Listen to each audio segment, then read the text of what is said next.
AYF سے متعلقہ اور مزید اس طرح کی اسلامی ویڈیوز دیکھنے کے لیے ہمارے چینل کو سبسکرائب کریں اور بیل آئیکن کو دبا دیں تاکہ ہر آنے والی نئی ویڈیو آپ تک پہنچ سکے۔ امام بخاری کہتے ہیں لا عارف ہو، میں یہ حدیث نہیں پہچانتا ہوں، مجھے نہیں پتہ کون سی حدیث ہے۔ اس نے دوسری پڑھی، انہوں نے پھر کہا لا عارف ہو، 10 پڑھی، انہوں نے ہر حدیث کے بارے میں کہا لا عارف ہو۔ اب لوگوں کو تو عوام الناس کو تو پتہ نہیں تھا کہ مسئلہ کیا ہے اصل میں۔ انہوں نے سمجھا ہم نے تو اس بندے کی شہرت ہی بڑی سنی تھی، تو یہ کیا ہو رہا ہے، اس کو تو کسی حدیث کا پتہ ہی نہیں۔ 10 بندے آئے، انہوں نے 10 کے 10 نے 10 حدیثیں پیش کی، سب کے بارے میں امام بخاری نے کہا لا عارف ہو، اس نام کی حدیث اس طرح کی میں نہیں جانتا ہوں۔ جب وہ 10 کے 10 فارغ ہو گئے نا، امام بخاری رحمۃ اللہ علیہ نے کہا آؤ میں بتاتا ہوں یہ حدیثیں کیا ہے۔ وہ پہلے بندے کی جو اس نے گڑبڑ کی ہوئی حدیثیں 10 سنائی تھی نا، وہ اس کی گڑبڑ شدہ 10 حدیثیں پڑھی اسی طرح جس طرح اس نے سنائی تھی، اور پھر ہر حدیث کی سند کو اس کے اصلی مسند کے ساتھ جوڑ دیا، کہا یہ حدیث ہے اور اس کا متن یہ ہے جو فلانے نے پڑھا ہے، اصل یہ ہے۔ وہ 100 کی 100 حدیثوں کو پہلے غلط جیسے سنا تھا وہ سنایا، پھر ان کو صحیح کر کے سنا دیا۔ ایسی عظمت اللہ رب العالمین نے اپنے اس بندے کو عطا کی ہوئی تھی۔ 10 سال 11 سال کی عمر کے تھے امام بخاری رحمۃ اللہ علیہ، اپنے استاد امام داخلی رحمۃ اللہ علیہ کی مجلس میں گئے، 11 سال کی عمر ہے، تو امام داخلی رحمۃ اللہ علیہ حدیث پڑھا رہے ہیں، مجمع لگا ہوئے آگے حدیث پڑھنے والوں کا۔ انہوں نے ایک سند پڑھی، حدثنا سفیان عن ابی الزبیر ان ابراہیم ان فلان۔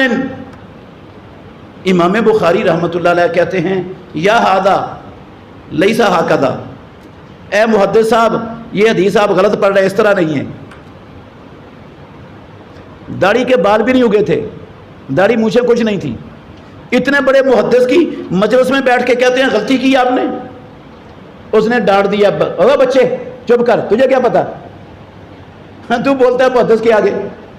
امام بخاری کہتے ہیں شیخ صاحب آپ کے گھر میں اگر اصل نسخہ ہے نا، وہ اندر جا کے وہ دیکھ لیں تو پھر آپ میری غلطی نکالنا۔ وہ اندر گیا، دیکھا تو اس نسخے میں بھی غلطی لکھا ہوا تھا، جیسے استاد صاحب نے سنائی تھی حدیث، نسخے میں بھی ویسی لکھی ہوئی تھی۔ واپس آ گئے، کہنے لگے بچے تو کیا کہتا ہے، یہ کیسے ہے سند؟ امام بخاری کہتے ہیں یہ سند ہے حدثنا سفیان عن الزبیر ابن عدی عن ابراہیم۔ وہ کہتے ہیں ابو الزبیر محمد بن مسلم بن تدرس یہ ابراہیم سے کہیں دنیا میں بیان کرتا ہی نہیں۔ وہ جو زبیر ہے وہ ابو زبیر نہیں ہے، وہ زبیر بن عدی ہے، تم ابو زبیر کہہ رہے ہو، وہ ابو زبیر نہیں زبیر بن عدی ہے۔ قلم لیا استاد صاحب نے، اپنی غلطی کی اصلاح کر لی، کہا بچے تو ٹھیک کہہ رہا ہے۔ واقعتاً ابو زبیر محمد بن مسلم بن تدرس وہ ابراہیم سے کہیں دنیا میں بیان کرنے والا نہیں ہے۔ یہ جو ابراہیم سے بیان کرتا ہے وہ کون ہے؟ زبیر بن عدی ہے، ابو زبیر محمد بن مسلم بن تدرس نہیں ہے۔ لوگوں نے پوچھا امام صاحب جب آپ نے داخلی صاحب کی غلطی نکالی تھی کتنی عمر تھی؟ کہنے لگے میری عمر تو اس وقت صرف 11 سال تھی۔ اتنی مہارت امام بخاری کے استاد قتیبہ بن سعید جو مسلم کے بھی استاد ہیں، ابو داود کے بھی استاد ہیں، امام نسائی کے بھی استاد ہیں، ابن ماجہ کے بھی، یہ سارے محدثین کے استاد ہیں، امام بخاری کے بھی استاد ہیں۔ قتیبہ بن سعید بہت بڑے فقیہ اور محدث تھے۔ وہ کہا کرتے تھے، کہتے تھے ساری دنیا کے مشرق و مغرب سے دنیا میرے پاس آئی ہے حدیث پڑھنے کے لیے، میں نے جب سے حدیث پڑھانے لگا ہوں آج تک امام بخاری جیسا بندہ میرے پاس دنیا میں کہیں سے آیا ہی نہیں۔ اور کہتے تھے جالست الفقہاء والزہاد والعباد، میں فقیہوں کے پاس بیٹھا ہوں، حدیثوں بیان کرنے والے علماء کے پاس بیٹھا ہوں، زاہد و عابدوں کے پاس بیٹھا ہوں، میں نے امام بخاری جیسا دنیا میں کہیں نہیں دیکھا۔ امام بخاری کہتے ہیں میں نہ اپنے آپ کو کسی کے سامنے کبھی چھوٹا نہیں سمجھتا تھا سوائے اپنے استاد علی بن مدینی رحمت، ان کے پاس میں سامنے چھوٹا سمجھتا تھا اپنے آپ کو۔ کسی نے نہ امام بخاری کی یہ بات علی بن مدینی کو جا کر سنا دی کہ امام بخاری کہتے ہیں میں نے اپنے آپ کو کبھی کسی کے سامنے چھوٹا سمجھا ہی نہیں سوائے علی بن مدینی کے. تو علی بن مدینی نے کہا دعو قولہ، بخاری کی بات کو رہنے دو، وہ کسر نفسی سے کام لے رہا ہے. فَإِنَّهُ رَآ مِثْلَ نَفْسِهِ، اس نے اپنے جیسا دنیا میں کہیں دیکھا ہی نہیں ہے، اس جیسا دنیا میں ہے ہی کوئی نہیں. یہ شان اور یہ عظمت اللہ رب العالمین نے اس اپنے ولی کو، اس بندے کو عطا کی ہوئی تھی. چھوٹے تھے نا، بچپن میں ہی ان کی بینائی چلی گئی، نابینے ہو گئے. ان کی والدہ محترمہ کو ابراہیم خلیل الرحمن علیہ الصلوۃ والسلام خواب میں ملے. انہوں نے آ کر کہا اے اللہ کی بندی، اللہ نے تیری کثرت دعا کرنے کی وجہ سے نا، تو کثرت سے دعا کرتی تھی، اللہ نے تیرے بچے کی نظر لوٹا دی ہے. خواب میں ملے ابراہیم خلیل الرحمن علیہ الصلوۃ والسلام. جب ماں نے صبح اٹھ کر دیکھا، واقعتاً امام بخاری کی نظر لوٹ چکی تھی. باپ بچپن میں ہی فوت ہو گئے تھے. بہت بڑے تاجر تھے، بہت بڑے تاجر تھے، اور بڑا مال انہوں نے تجارت کا جمع کیا ہوا تھا. فوت ہوتے وقت انہوں نے کہا، امام بخاری کے والد اسماعیل نے، امام بخاری کا نام ہے محمد، باپ کا نام ہے اسماعیل، دادے کا نام ہے ابراہیم، پردادے کا نام ہے مغیرہ، کنیت ہے ابو عبداللہ. تو امام بخاری رحمۃ اللہ علیہ کے والد بچپن میں فوت ہو گئے. والدہ نے تربیت کی، چونکہ وہ تاجر تھے. مرتے وقت انہوں نے کہا یہ جو میں مال چھوڑ کے جا رہا ہوں نا، اس میں سے ایک درہم بھی ایسا نہیں ہے جو مشکوک ہو. حرام تو دور کی بات ہے، مشکوک بھی نہیں ہے اس میں سے ایک درہم ایسا. جب ماں باپ کی حلال کمائی ہوتی ہے نا، تو پھر اولاد رب ایسی دیتا ہے، پھر اولادیں ایسی پلتی ہیں گھروں میں.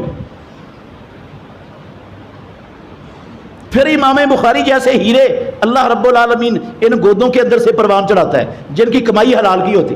تو انہوں نے کہا میں نے ایک درہم بھی مشکوک نہیں ہے میرے مال میں سے. حرام تو دور کی بات ہے، مشکوک بھی نہیں، 100% حلال ہے. مال اتنا تھا. امام بخاری رحمۃ اللہ علیہ نے اپنی ساری زندگی بچپن سے لے کر، پرائمری سے لے کر حدیث پڑھنے میں، ساری دنیا میں جہاں جہاں پتہ چلا، حجاز گئے، مصر گئے، شام گئے، عراق گئے، ایک ایک مرتبہ نہیں 10 دفعہ سفر کیے، ایک ایک حدیث کے لیے اتنی مشقتیں اٹھائیں، ساری زندگی لگا دی. اور اپنا وہ مال کسی کو کاروبار نہیں کیا. باپ تاجر تھا، بیٹا بھی کاروبار کر سکتا تھا، مال بھی بڑا تھا، کاروبار نہیں کیا، پیسے کسی کو دے دیے مزاربت پر. جتنا منافع آتا تھا نا، وہ سارے کا سارا اللہ کے دین کے لیے، حدیثیں پڑھنے والوں پر، پڑھانے والوں پر سارے کا سارا ہی خرچ کر دیتے تھے. یہ شان، یہ عظمت اللہ رب العالمین نے اس شخص کو عطا کی ہوئی تھی. 6 لاکھ احادیث کے مجموعے سے انہوں نے یہ صحیح بخاری، جس کی آخری حدیث آپ نے سنی ہے، مرتب کی. 6 لاکھ احادیث کے مجموعے سے 6 لاکھ امام بخاری رحمت اللہ علیہ کو زبانی یاد تھی. ان 6 لاکھ اسانید میں سے جو سب سے بلند سندیں تھیں، جن میں ذرہ برابر بھی شک شبہ نہیں تھا، وہ سندیں امام بخاری نے اپنی اس صحیح بخاری کے اندر درج فرمائی. اسی لیے کہا اس کتاب کے بارے میں امام بخاری کے اساتذہ نے، امام بخاری کے ہم عصروں نے، امام بخاری کے شاگردوں نے، ہمیشہ ساری دنیا کے لوگوں نے کہ اصح الکتب بابا کتاب اللہ، صحیح البخاری ہے اللہ کی زمین پر، آسمان کی نیلی چھت تلے کتاب اللہ قرآن مجید کے بعد اگر دنیا میں سب سے صحیح ترین کتاب کوئی ہے تو وہ صحیح بخاری ہے. بڑی کڑی شرائط رکھی امام بخاری. 16 سال لگائے یہ حدیث مرتب کرتے ہوئے. کتنے سال؟ 16 سال. حدیث کی پوری مکمل تحقیق کی، سند مکمل یاد تھی، ہر سند کے ہر راوی کی پوری تاریخ اللہ کے اس بندے کو یاد تھی، ہر چیز کا پتہ تھا، ہر شے کا پتہ تھا. پوری تحقیق کرنے کے بعد جب یقین ہو گیا نا کہ اس میں ذرہ برابر بھی شک شبہ نہیں، یہ 100% اللہ کے نبی کا فرمان ہے، تو پھر بخاری میں درج نہیں کی. تحقیق ہو گئی پوری، ساری یقین ہو گیا. پھر انہوں نے وضو کیا، غسل کیا، غسل کر کے استخارے کی 2 رکعتیں پڑھی، استخارے کی دعا پڑھی، اس کے بعد ہر حدیث کو پھر امام بخاری رحمۃ اللہ علیہ اپنی اس کتاب کے اندر درج کرتے رہے۔ جب یہ کتاب مرتب ہو گئی نا تو یہ کتاب امام بخاری رحمۃ اللہ علیہ نے امام احمد بن حنبل، علی بن مدینی، اسحاق بن راہویہ اور ایک اور بڑے محدث دنیا کے مانے ہوئے ان کے سامنے پیش کی۔ انہوں نے بہت تعریف کی اس کتاب کی، کہا ساری کی ساری احادیث اس کی سب سے اعلیٰ اور اونچے درجے کی ہیں سوائے 4 حدیثوں کے۔ 4 حدیثوں پر انہوں نے کلام کیا، ان میں بھی موقف امام بخاری رحمۃ اللہ علیہ کا ہی راجح اور صحیح تھا۔ سب نے پسند کی کہ اس سے اعلیٰ کتاب دنیا، اور اس کتاب کے لکھنے کا سبب کیا بنا تھا؟ امام بخاری رحمۃ اللہ علیہ کی کتاب سے پہلے جتنی بھی مسانید، جوامع اور موجم نامی کتابیں موجود تھیں نا دنیا میں، ان میں صحیح حدیث بھی تھیں، ضعیف حدیث بھی تھیں۔ عوام الناس کو نہیں پتہ چلتا تھا صحیح کون سی ہے، ضعیف کون سی ہے، کس کو لینا کس کو نہیں لینا۔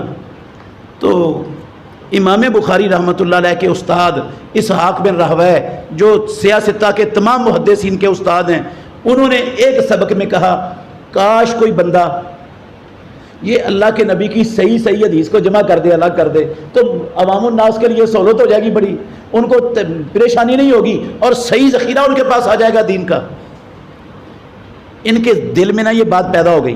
پھر امام بخاری نے خواب دیکھا، خواب میں نا انہوں نے محمد رسول اللہ صلی اللہ علیہ وسلم کو دیکھا، یہ ہاتھ والے پنکھے سے امام بخاری سے مکھیاں دور کر رہے ہیں، ان کو پنکھا جل رہے ہیں۔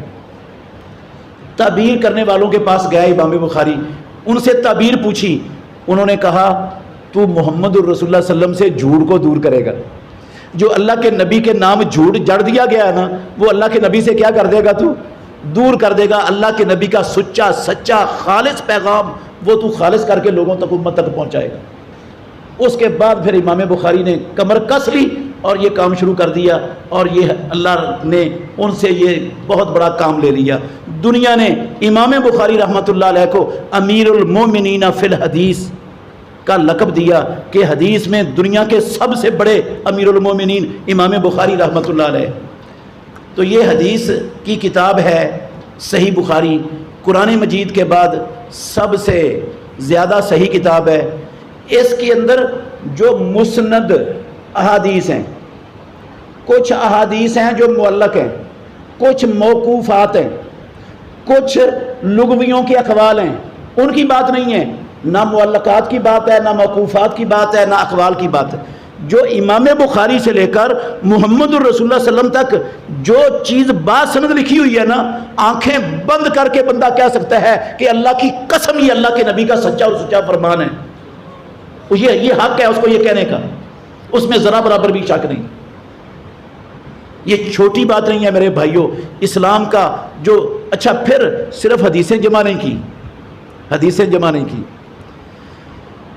یہ بخاری حدیث کی کتاب نہیں ہے، قسم ہے اللہ کی، دنیا کی سب سے بڑی قرآن و سنت سے مسائل استنباط کر کے فقہ کی کتاب بھی ہے، اور ایسی فقہ کی کتاب بھی نہ دنیا نے پہلے دیکھی ہے نہ اس کے بعد دنیا دیکھ سکے گی قیامت تک، نہ کسی نے پہلے لکھی نہ ایسی فقہ کی کتاب بعد میں کوئی لکھ سکا ہے آج تک۔ لوگ کہتے ہیں اللہ نے یہ امام بخاری کو توفیق دی، ایسی فقہ قرآن اور حدیث سے امام بخاری نے ثابت کی، ایسے انداز سے ثابت کی، اس دروازے کو کھولنے والے بھی وہی تھے اور اس دروازے کو بند کرنے والے بھی وہی تھے۔ کسی کو اللہ نے اتنا علم اور اتنی صلاحیت، اتنی مہارت، اتنا تقویٰ، اتنی پاکیزگی، اتنی سخاوت، اتنے اعلیٰ اخلاق کا مالک شاید ہی رب نے کسی کو بنایا ہو جو خوبیاں اللہ نے امام بخاری رحمۃ اللہ علیہ کے اندر پیدا کی، اور پھر وہ خوبیاں اس کتاب کے اندر جو آ گئی صحیح بخاری شریف کے اندر۔ تو نام ہے پورا اس کتاب کا، مشہور تو صحیح بخاری ہے، بخاری بھی کہتے ہیں، صحیح بخاری بھی کہتے ہیں، یہ پورا نام نہیں ہے۔ جو امام بخاری رحمۃ اللہ علیہ نے اس کا نام رکھا ہے نا اس کتاب کا، وہ نام ہے الجامع الصحیح المسند من احادیث رسول اللہ صلی اللہ علیہ وسلم و سننہ و ایامہ، یہ پورا نام ہے صحیح بخاری شریف کا۔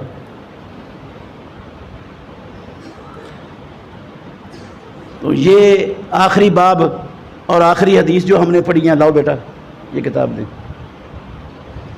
اس پر محدثین بڑی بڑی لمبی مباحث کرتے ہیں. میں صرف وقت بہت لے لیا آپ کا، صرف 2 باتیں کر دیتا ہوں. یہ سب سے آخری کتاب ہے کتاب التوحید، کتاب توحید، والرد علی الجہمیہ والمعطلہ، یہ جتنے گمراہ فرقے ہیں ان پر رد بھی ہے، توحید بھی ہے. میرے بھائیوں، آپ کو پتہ ہے توحید اسلام کا سب سے بڑا اور سب سے بنیادی مسئلہ ہے. میں نے جو شروع میں کہا تھا نا، ہمارے مسلمانوں کو اسلام نہیں پتہ، یہ توحید کا نہیں پتہ مسلمانوں کو آج تک. میں تھوڑا سا توحید کا بھی تعارف کروا دوں آپ کو، آپ حیران ہوں گے. توحید کس کو کہتے ہیں؟ کس کا نام ہے توحید؟ عبادت صرف اللہ کی، اللہ کے سوا کوئی عبادت کے لائق نہیں. مطلب کیا ہے اس کا؟ اللہ کی ذات میں کوئی شریک نہیں، رب کی صفات میں کوئی شریک نہیں، اس کے اختیارات میں کوئی شریک نہیں، اس کے حقوق میں کوئی شریک نہیں. یہ ہے عبادت صرف اللہ کی، یہ ہے توحید. اگر اللہ کی ذات میں کسی کو شریک بنا دیا تو لا الہ الا اللہ کی جڑ کٹ گئی. اللہ کی صفات میں بنا دیا تب بھی جڑ کٹ گئی، اللہ کے اختیارات میں بنا دیا تب بھی جڑ کٹ گئی لا الہ الا اللہ کی، اور اللہ کے حقوق میں کسی کو شریک بنا دیا تب بھی ختم سب کچھ، ہر شے ختم.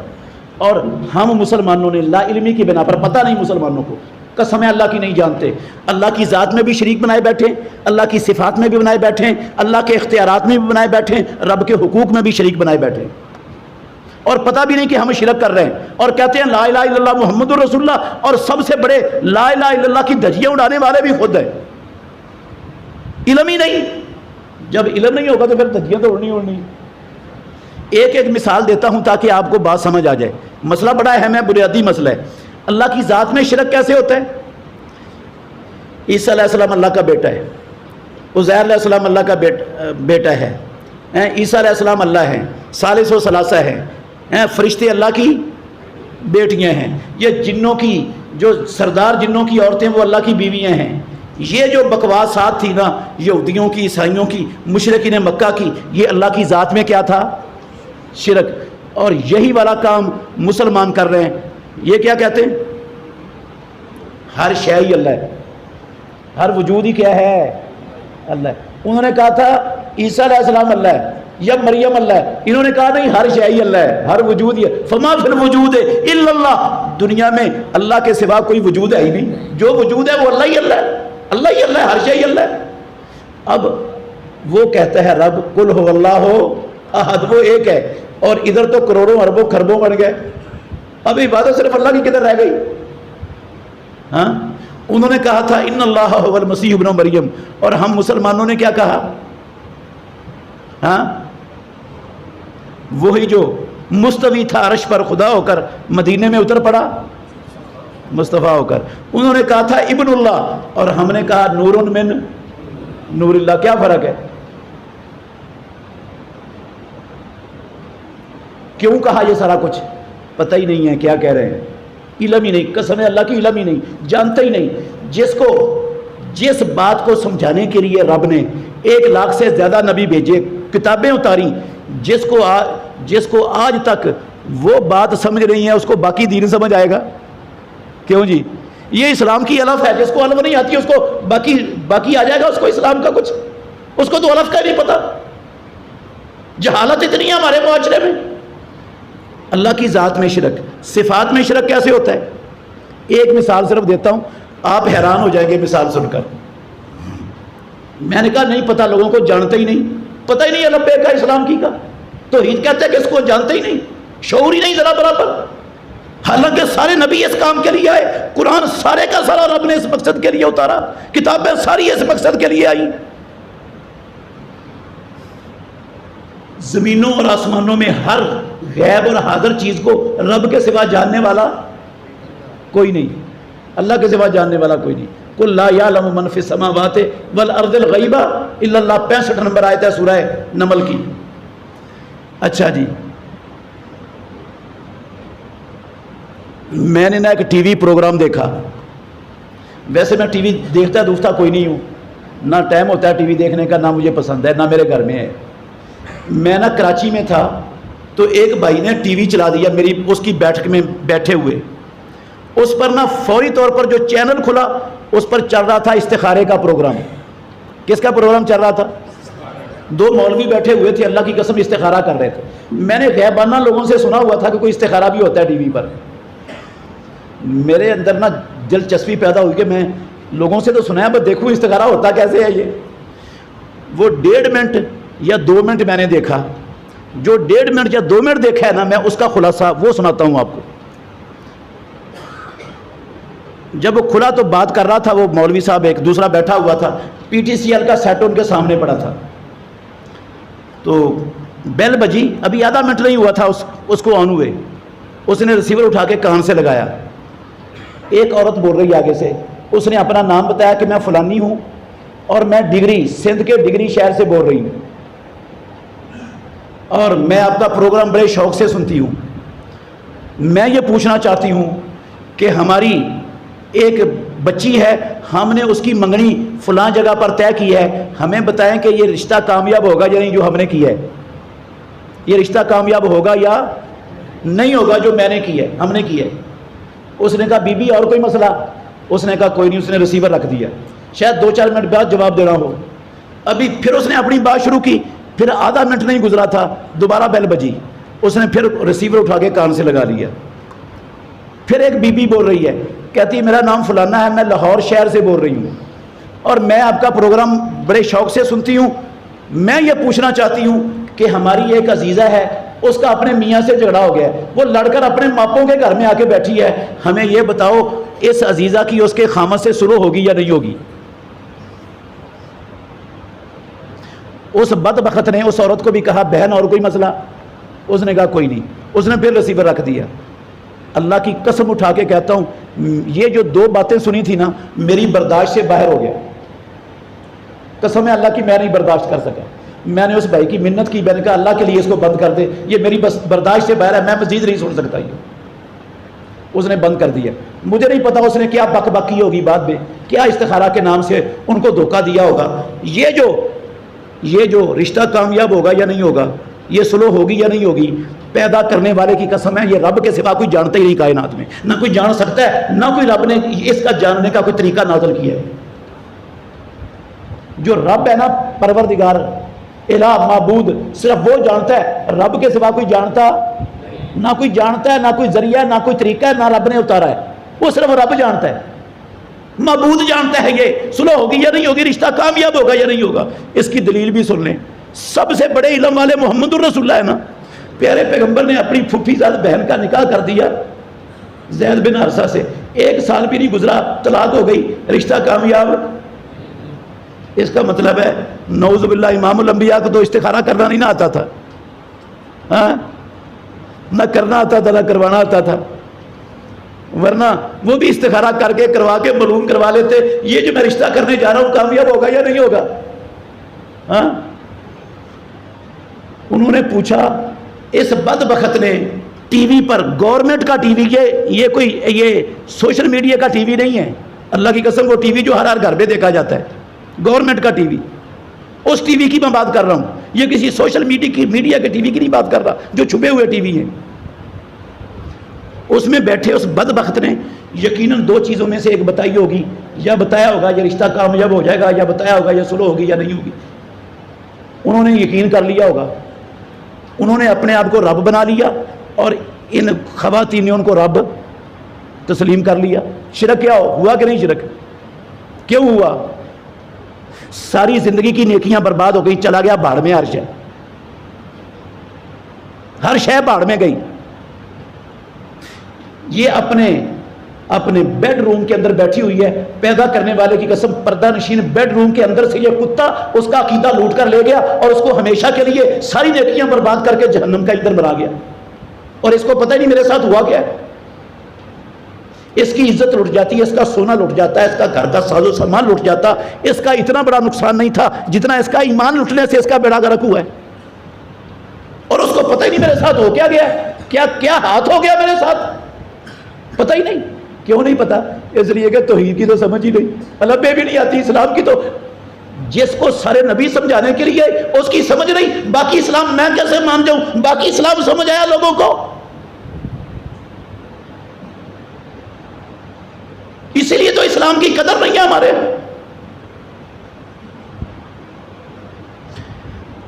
اللہ کے اختیار، اللہ کی ذات صفات میں شرک کی سمجھ آئی؟ اللہ کے اختیارات میں شرک کیسے ہوتا ہے؟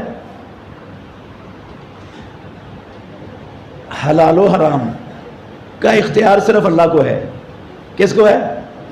اللہ نے اپنے نبیوں کو بھی حلال و حرام کا اختیار محمد الرسول اللہ کو بھی نہیں دیا۔ آپ نے قسم اٹھا لی تھی کہ شہد نہیں کھاؤں گا، پروردگار نے فوراً کہا یا ایھا النبی لما تحرم ما احل اللہ لک تبتغی مرضات ازواجک۔ اے نبی آپ کون ہوتے ہو جس کو اللہ نے آپ کے لیے حلال کیا؟ آپ کون ہوتے ہو حرام کرنے والے؟ کیوں حرام کیا اس کو؟ توڑو اپنی قسم، کفارہ دو اس کا اور کھاؤ شہد۔ محمد الرسول اللہ کو بھی اللہ کی حلال کردہ چیز کو حرام کرنے کا اختیار، اور ہم نے یہ اختیار کن کو دیے ہیں؟ اپنے مولویوں کو بھی، درویشوں کو بھی۔ اور یہ اختیار اللہ کی قسم پارلیمنٹ کو بھی دیے کہ نہیں؟ پارلیمنٹ کو ناراض نہیں ہونا۔ آج سے کچھ سال پہلے وفاقی شرعی عدالت، جو پاکستان کی وفاقی شرعی عدالت ہے، اس نے فیصلہ کیا کہ پاکستان لا الہ الا اللہ کے نام پر بنا ہے، مسلمانوں کا ملک ہے، اللہ نے اور اللہ کے رسول نے سود کو حرام کیا ہے۔ ہم فیصلہ کرتے ہیں پاکستان کے اندر سارا سودی سسٹم بند، ختم کر دیا جائے۔ 2 سال کی مہلت دیتے ہیں گورنمنٹ کو، 2 سال کے اندر اندر سارا سود ختم کر دو۔ فیصلہ آ گیا کس کا؟ پاکستان کی وفاقی شرعی عدالت کا۔ اس وقت کا وزیر اعظم آپ کا، اس نے فیصلہ دیکھا، فیصلے کو اٹھایا اور بھاگا ہوا چلا گیا سپریم کورٹ میں، جا کے ریٹ دائر کر دی کہ یہ سود کو حرام کر رہے ہیں، سود کے بغیر ہمارا ملک نہیں چل سکتا، نہیں حرام ہوگا۔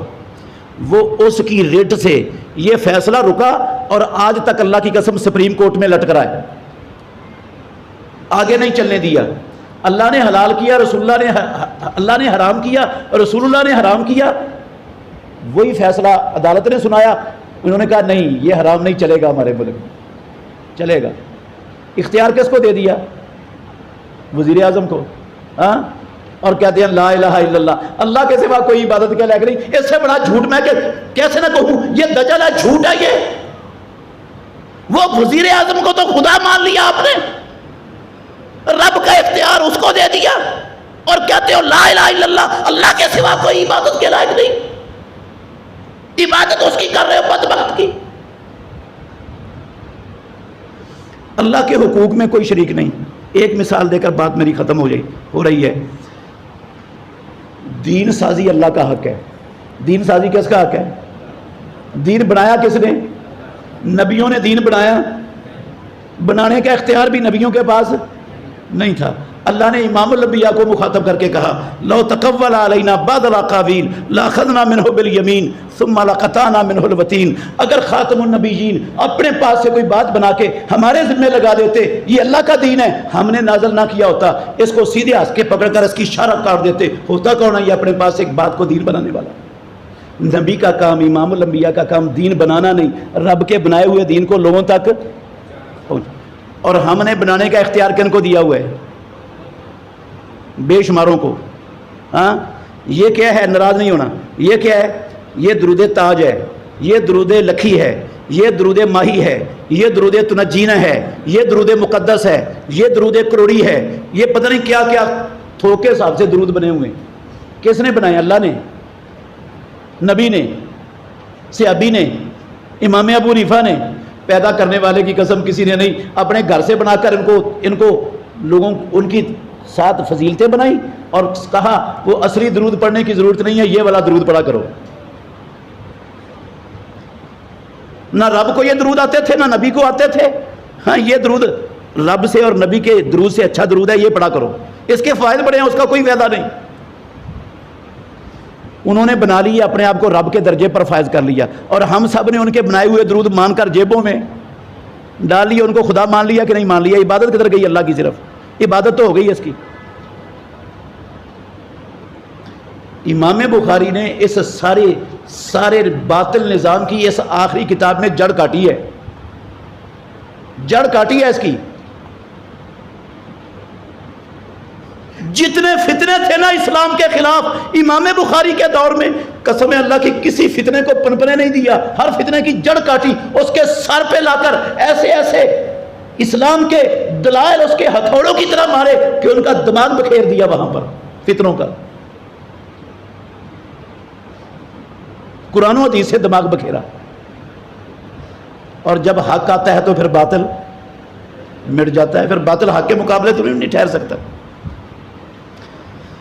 تو اللہ کروڑوں رحمتیں نازل فرمائے امام بخاری رحمۃ اللہ علیہ کی قبر پر، اور اللہ ساری امت مسلمہ کی طرف سے ان کو بہت بہتر جزا اور بدلہ عطا فرمائے۔ آخر دعوانا ان الحمدللہ رب العالمین۔